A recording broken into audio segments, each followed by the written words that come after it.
అర్ధనారి, తెప్పసముద్రం, wedding diaries వంటి వైద్యమైన సినిమాల్లో హీరోగా నటించి అలరించిన అర్జున్ అంబటి అటు తర్వాత Bigg Boss reality show family audience కి కూడా దగ్గరయ్యారు. అతని హీరోగా రూపొందిన latest movie Paramapada Sopanam. Jennifer Emmanuel ఈ చిత్రంలో కథానాయికగా నటిస్తోంది. ఎస్ఎస్ మీడియా సంస్థపై గుడిమింట్ల సువర్ణలత సమర్పణలో గుడిమింట్ల శివప్రసాద్ నిర్మించారు. గుడిమిట్ల ఈశ్వర్ సహా నిర్మాతగా వ్యవహరించారు. స్టార్ డైరెక్టర్ పూరి జగన్నాథ్ వద్ద అసిస్టెంట్ డైరెక్టర్ గా పనిచేసిన నాగశివ పరమపద సోపానం చిత్రానికి కథ, మాటలు, స్క్రీన్ ప్లే, దర్శకత్వం బాధ్యతలు నిర్వహించారు.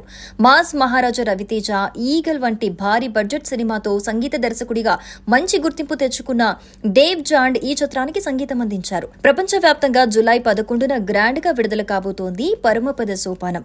ఇటీవల ప్రమోషన్లను కూడా మొదలుపెట్టారు. ఇందులో భాగంగా విడుదల తేదీ పోస్టర్ ను, అలాగే చిన్ని చిన్ని తప్పులేవో అనే లిరికల్ సాంగ్ ను విడుదల చేశారు.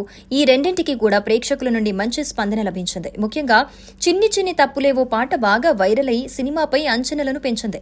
ఇక ప్రమోషన్ లో భాగంగా రెండవ లిరికల్ సాంగ్ ను కూడా విడుదల చేశారు చిత్ర యూనిట్. భూమ్ భూమ్ అంటూ సాగే ఈ పెప్పీ మాస్ నెంబర్ ను కొద్దిసేపటి క్రితమే యూట్యూబ్ లో విడుదల చేశారు. స్టార్ సింగర్ గీతా మాధురి ఈ గీతాన్ని ఆలపించారు. ఆమె మాట్లాడుతూ పరమపద సోపానంలో భూమ్ భూమ్ అనే పాటని పాడాను. నాగశివ గారు పూరి గారి వద్ద చాలా సినిమాలకు అసోసియేట్ గా వర్క్ చేశారు. ఇప్పుడు దర్శకుడిగా మారి మన ముందుకు పరమపద సోపానంని తీసుకొస్తున్నారు.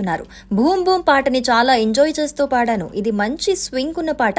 ఖచ్చితంగా ఈ పాట అందరినీ అలరిస్తుంది. టీం అందరికీ thanks and all the best అంటూ చెప్పుకొచ్చారు. భూమ్ భూమ్ పాటని గీతామాధురి ఎంతో ఉత్సాహంగా అందరినీ హుషారెత్తించే విధంగా పాడారు. రాంబాబు గోశాల సాహిత్యం కూడా బాగా కుదిరింది. అన్నిటికీ మించి సంగీత దర్శకుడు డేవ్ జాండ్ కంపోజ్ చేసిన ట్యూన్ మాస్ ఆడియన్స్ కి మంచి పార్టీ సాంగ్ గా వారిని అమితంగా ఆకట్టుకునే విధంగా ఉంది.